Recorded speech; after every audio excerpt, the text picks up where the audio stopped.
Bismillahirrahmanirrahim. Assalamualaikum warahmatullahi wabarakatuh. Teman-teman semua, selamat datang, selamat bergabung di program 30 hari terapi, hari kedua. Kali ini kita membahas tentang membaca Al-Baqarah. Teman-teman semua, saya senang sekali bisa membersamai Anda kali ini, dan semoga saja Anda sudah mulai membaca Al-Baqarah di hari kemarin. Kalau seandainya belum, maka ini adalah saatnya teman-teman semua ya. Dan saya dipandu oleh seperti biasa PowerPoint. Oke, nah teman-teman semua bicara tentang membaca Al-Baqarah. Jadi teman-teman, oh ya maaf.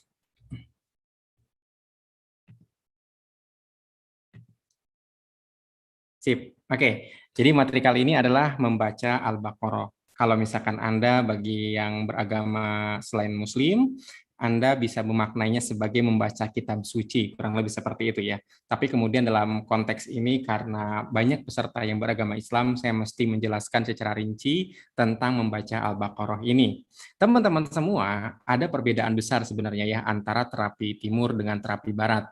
Terapi barat itu memandang manusia sebagai sumber kekuatan, tidak mengenal istilah jin atau gangguan jin. Tetapi kemudian kalau terapi timur, teman-teman semua, menjadikan Tuhan sebagai sumber kekuatan, percaya adanya jin atau gangguan jin. Tapi terlepas dari konsep jin, teman-teman semua, sebenarnya di barat sendiri, itu ada salah satu tokoh namanya Larry Dossey.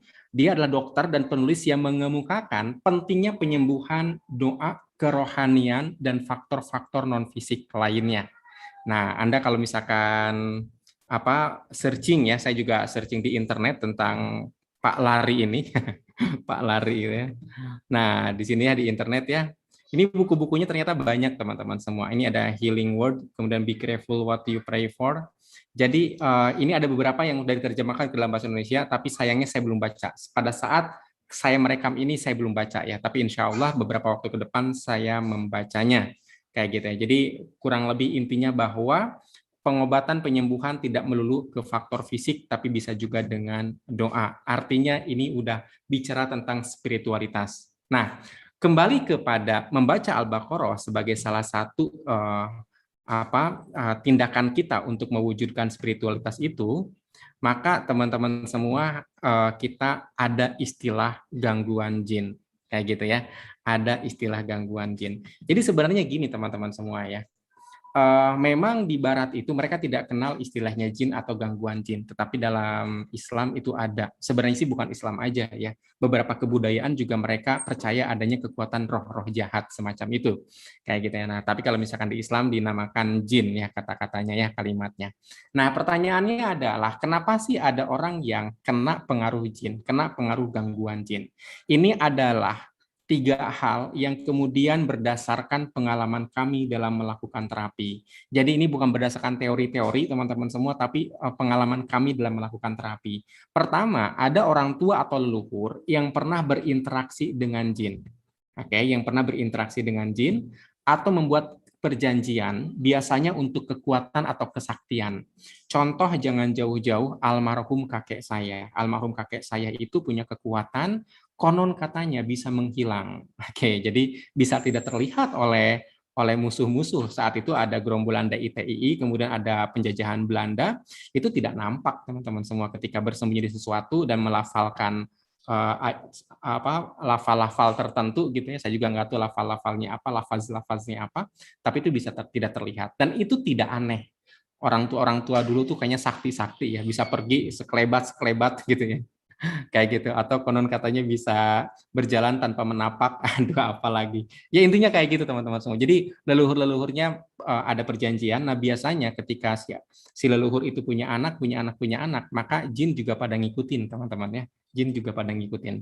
Yang kedua teman-teman semua, jin bisa muncul karena ada sihir atau guna-guna atau kiriman dari orang yang hasad atau dengki, kayak gitu ya. Jadi ada orang yang hasad atau dengki atau misalkan ya memang dia dendam sekali menggunakan sihir atau guna-guna. Nah, pernah teman-teman semua saudara saya itu kedatangan tamu dan ternyata saudara saya itu perempuan, dia kedatangan tamu ini adalah tamu teman SMP-nya yang dulu menyukai. Lalu si suaminya pulang dengan tatapan yang tidak suka gitu ya. Akhirnya si tamu ini pergi. Tapi malam itu juga itu muncul borok di punggung suami saudari saya ini, muncul borok kayak gitu ya. Itu berarti udah kena sihir itu ya. Nah, jadi itu tuh udah terjadi biasa terjadi. Yang repot itu teman-teman semua, kadang-kadang seseorang tidak sadar bahwa dia itu sebenarnya kena sihir. Kadang-kadang kayak gitu ya. Nah, teman-teman semua itu salah satu sebab kenapa ada muncul gangguan jin kayak gitu ya. Jadi lewat sihir. Yang ketiga adalah karena memang pernah ada perbuatan dosa yang belum ditaubati kayak gitu. Jadi konteksnya adalah dosa ini belum ditaubatkan. Jadi bahkan ada dosa yang dianggap biasa. Contoh misalkan ya, dosa yang belum ditaubatkan bagi muslim adalah meninggalkan sholat. Mungkin dulu pernah meninggalkan sholat dan belum bertaubat seperti itu ya. Atau mungkin dulu pernah meninggalkan puasa Ramadan dan belum bertaubat. Nah, teman-teman semua itu juga jadi salah satu jalan pintu masuk gangguan jin. Nah, pertanyaannya adalah apa sih indikasi gangguan jin? Teman-teman semua, ini adalah pengalaman pada saat seseorang membaca Al-Baqarah. Jadi indikasi-indikasi ini muncul pada saat membaca Al-Baqarah. Oke, sekali lagi pada saat membaca Al-Baqarah. Jadi pada saat belum membaca Al-Baqarah itu tidak muncul indikasi-indikasi semacam ini. Tapi begitu dia mulai membaca Al-Baqarah muncul indikasi-indikasi semacam ini. Pertama adalah ngantuk luar biasa saat membaca Al-Baqarah. Tapi yang menarik adalah ketika bacanya dihentikan maka segar kembali. Kayak gitu ya. Jadi makanya Anda nih yang ngantuk-ngantuk saat baca Al-Baqarah itu indikasi memang di dalam tubuh Anda itu ada jin. Kayak gitu. Yang kedua, merasa tidak punya waktu. Kemudian menjadi sibuk, pekerjaan seolah-olah semakin banyak. Biasanya itu polanya kayak gini. Hari pertama lancar baca Al-Baqarah. Hari kedua itu nggak sempat, sibuk sekali. Jadi dalam pikiran itu ada gagasan-gagasan pekerjaan atau ingatan-ingatan mesti ini, mesti ini, mesti ini. Kayak gitu ya. Nah, itu juga salah satu indikasi ada gangguan jin. Yang ketiga, teman-teman semua, ada bagian badan yang gatal atau sakit setelah mulai membaca Al-Baqarah. Contoh, saya udah baca Al-Baqarah, gatalnya di punduk lagi, di pundak atau di tengkuk, ini kok rasanya pegel ya, sakit ya gitu loh. Tapi sekali lagi, itu muncul pada saat membaca Al-Baqarah. Pada saat tidak membaca Al-Baqarah itu tidak muncul. Justru ketika baca Al-Baqarah itu mulai muncul, teman-teman semua. Nah, rasa sakit ini bisa saja hilang setelah membaca Al-Baqarahnya selesai, atau bisa jadi bahkan terus-terusan sakitnya, kayak gitu ya. Nah, solusinya seperti apa nanti di belakang ya. Nah, yang keempat adalah mual atau muntah, teman-teman semua. Mual atau muntah. Jadi pada saat baca Al-Baqarah itu mual, kayak gitu ya. Bahkan ada yang keluar, ada yang enggak, gitu ya. Ada kasus muntah darah atau bahkan darah keluar dari air seni.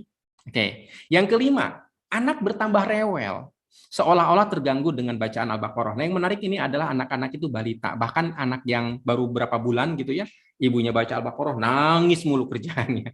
Si anak itu nangis. Tapi kalau baca Al-Baqarah dihentikan, anak itu diem. Berarti sebenarnya ada tuh ya, kayak gitu. Nah, itu juga salah satu indikasi. Nah, sebenarnya sih nggak mesti anaknya itu bayi ya. Ada juga yang anak balita yang udah besar itu jadi gampang marah, gampang emosi. Termasuk yang ke-7, teman-teman. 2, 3, 4, 5, 6. Yang ke-6. Yang ke-6 ya. Yang ke-6 adalah pasangan semakin mudah emosi. Bahkan ada pasangan yang nyindir-nyindir seolah-olah untuk menghentikan baca Al-Baqarah, untuk dihentikan baca Al-Baqarah. Sebenarnya itu juga indikasi bahwa di pasangan tuh ada, teman-teman semua. Kenapa? Karena nggak nyaman kayak gitu ya. Saya juga pernah punya teman, dia berkunjung ke rumah saya, pada saat itu saya sedang baca Al-Baqarah, kemudian dia mengaku, pada saat itu sih dia nggak bilang, tapi dia kemudian keluar, dan beberapa waktu kemudian dia cerita bahwa pada saat saya baca Al-Baqarah itu badannya panas, hawanya panas, jadi dia terpaksa keluar kayak gitu. Nah, itu berarti di dia tuh ada gangguan. Nah, dengan kata lain, ketika misalkan kita baca Al-Baqarah, orang-orang di sekitar kita tambah emosi, tambah menunjukkan permusuhan, sebenarnya di dalam mereka gitu yang tidak nyaman. Itu apa? Jin di dalam tubuh mereka. Nah, yang selanjutnya adalah mencium bau amis. Sebenarnya konteksnya bukan bau amis, tapi bau tidak sedap. Oke, saat membaca Al-Baqarah. Jadi entah kenapa itu kayak mengganggu nggak mengganggu sebenarnya, tapi kayak ada aneh aja gitu kan. Nah, yang ke-8, keluar atau melihat binatang melata yang tidak biasa dilihat. Jadi kadang-kadang seperti teman-teman semua, seseorang baca Al-Baqarah menamatkan 3 hari, nggak tahunya itu ada binatang melata pada keluar dari rumah. Bisa jadi kalajengking, bisa jadi ular-ular kecil, bisa jadi malah kecoa kok jadi banyak banget, atau malah cicak ya, banyak gitu loh, jumlahnya banyak pada keluar. Kayak gitu. Jadi itu nggak normal karena biasanya nggak begitu gitu kan. Nah berarti kan di dalam rumah itu sebenarnya ada gangguan tapi nggak disadari. Nah begitu dibacakan Al-Baqarah ternyata pada keluar semua hewan-hewan itu ya. Nah yang terakhir teman-teman semua dari pengalaman kami adalah bagi wanita keluar darah haid padahal belum siklusnya. Nah ini sebabnya teman-teman semua kalau Anda misalkan lagi baca Al-Baqarah baru mulai enggak datang datang bulan. Ini aneh nih, ini aneh nih. Mendingan lanjutkan aja bacanya karena itu bukan haid juga gitu ya, itu gangguan-gangguan si jin memprasangkakan agar Anda nggak sholat. Oke, bahkan Anda tidak baca Al-Baqarah sampai kemudian tidak sholat. Seperti itu teman-teman semua. Nah, bagaimana cara mengatasinya? Sekali lagi ini berdasarkan pengalaman juga teman-teman semua dan sejauh ini efektif. Artinya kalau seandainya Anda punya metode yang jauh lebih efektif mungkin dari ustadz, dari apa, dari ulama dan ada hadisnya, ada semacam dalilnya Anda boleh pakai gitu ya. Nah, tapi ini dari pengalaman kami. Pertama adalah fokus kepada Allah bukan kepada masalah. Kayak gitu. Nah, teman-teman semua ketika seseorang terkena katakanlah reaksi-reaksi fisik seperti tadi, sebenarnya jin di dalam sedang menunjukkan eksistensinya seolah-olah mengatakan, "Hey, aku kuat." Kayak gitu. "Hey, aku terganggu, kamu harus menuruti perintah aku. Kalau enggak, kamu dibikin sakit, kamu dibikin gatal. Oke, kamu dibikin mudah emosi." Kayak gitu. Karena ada juga yang kemudian orang yang baca Al-Baqarah ini jadi malah tambah emosi. Ada juga yang seperti itu. Nah, teman-teman semua, pada saat seperti itu, kita mesti fokus kepada Allah, bukan kepada jinnya. Jadi jangan pernah mengatakan sekali-kali, ini masalahku tambah rumit ya, masalahku besar ya, atau katakanlah jin di aku tuh kayaknya melawan deh, jin di aku kok kuat banget gitu ya. Itu kata-kata yang tidak boleh diucapkan, karena nggak sadar Anda memberikan kekuatan kepada masalah itu atau kepada jin itu. Nah, sekali lagi kita fokus kepada Allah. Ingat, kekuasaan tertinggi ada pada Allah. Tidak ada satu keburukan yang bisa menimpa kita, teman-teman semua, kecuali atas izin Allah. Kayak gitu. Dan tidak ada satu keburukan pun sebenarnya bila Allah tidak menghendaki, kan gitu kan. Dan tidak ada satu kebaikan yang bisa kita terima kecuali Allah menghendaki juga. Jadi kekuatannya ada pada Allah. Maka teman-teman semua fokus kepada Allah. Dan ingat, pada saat Anda membaca Al-Baqarah, Anda niatkan mendekatkan diri kepada Allah, Anda niatkan untuk menghamba diri Anda kepada Allah. Jadi benar-benar fokusnya kepada Allah. Sekali lagi, jangan mengatakan jinnya tambah kuat, jinnya bandel, jinnya apa nggak mau keluar, dan kata-kata sejenis itu termasuk juga masalahku banyak, masalahku rumit, masalahku pelik, masalahku complicated kayak gitu. Nggak boleh teman-teman semua. Ingat, fokus kita kepada Allah ya. Lalu teman-teman semua, selanjutnya adalah siapkan air minum. Jadi contoh misalkan Anda, terutama bagi Anda yang pernah merasa badannya jadi sakit, jadi pegal ya. Jadi sakit, jadi pegal setelah baca Al-Baqarah, ini kan mengganggu sekali ya. Ada orang setelah baca Al-Baqarah tuh kok jadi sesak nafas, nggak bisa, atau katakan suaranya tuh kayak serak-serak gitu, begitu bersuara tuh sakit sekali. Nah, ada yang seperti itu teman-teman semua, saran saya siapkan air minum dalam 1 gelas atau dalam 1 botol. Setelah itu baca Al-Falaq lalu An-Nas kayak gitu. Nah, Anda juga sebenarnya bisa saja sih menambahkan baca Al-Fatihah juga, baca ayat kursi juga. Tapi yang terpenting itu 2, teman-teman semua, Al-Falaq dan An-Nas. Kenapa? Karena 2 surat ini sebenarnya anti sihir. Surat ini bisa melepas sihir, melepas buhul-buhul sihir. Nah, kalau seandainya Anda ada perbaikan, Anda ulangi lagi sampai Anda ngerasa ini udah hilang kayak gitu ya. Nah, itu yang kedua, teman-teman semua. Jadi siapkan air minum, kemudian diminumkan. Nah, kalau seandainya ternyata yang bikin emosi itu katakanlah anak jadi rewel, oke, berarti minumkan ke anak. Pasangan jadi mudah emosi, minumkan ke pasangan. Caranya gimana? Anda punya poci dalam keluarga gitu ya, di mana semua keluarga itu minum air itu, ya tambahkan ke situ. Jadi air yang sudah dibacakan Al-Falaq An-Nas itu masukkan ke situ supaya jadi minuman keluarga juga. Nah, atau teman-teman semua yang selanjutnya adalah itu diusapkan ke bagian yang sakit.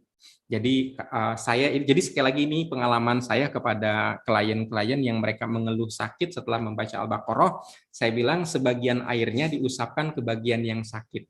Kayak gitu ya, diusapkan ke bagian yang sakit, dan ternyata efeknya itu menyembuhkan bagian yang sakit itu. Nah, yang terakhir adalah lanjutkan lagi baca Al-Baqarahnya, jangan sampai dihentikan.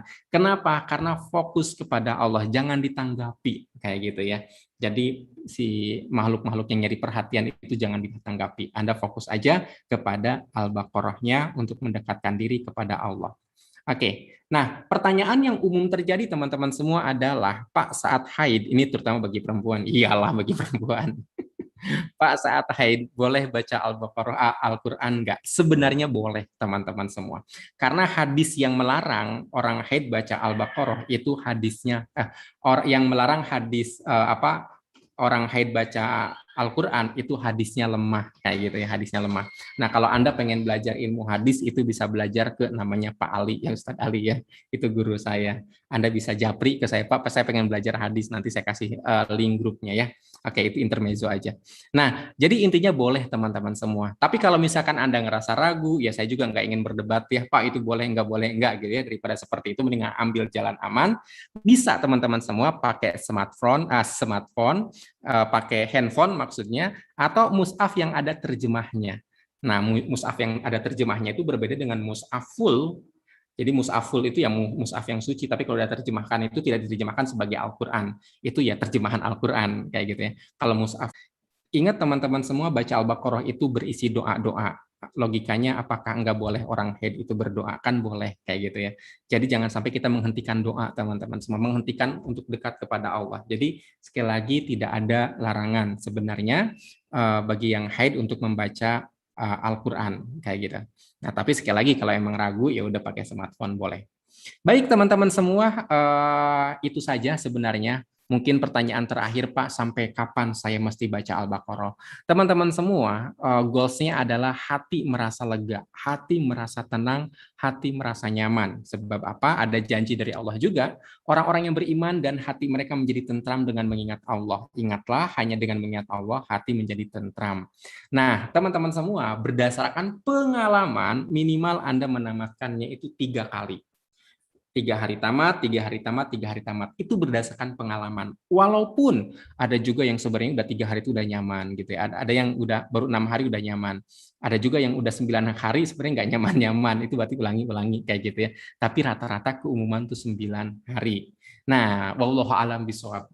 Oke, teman-teman semua, itu saja materi kali ini. Kita singkat-singkat saja ya. Kurang lebihnya mohon maaf atas perhatian Anda. Saya ucapkan terima kasih. Assalamualaikum warahmatullahi wabarakatuh.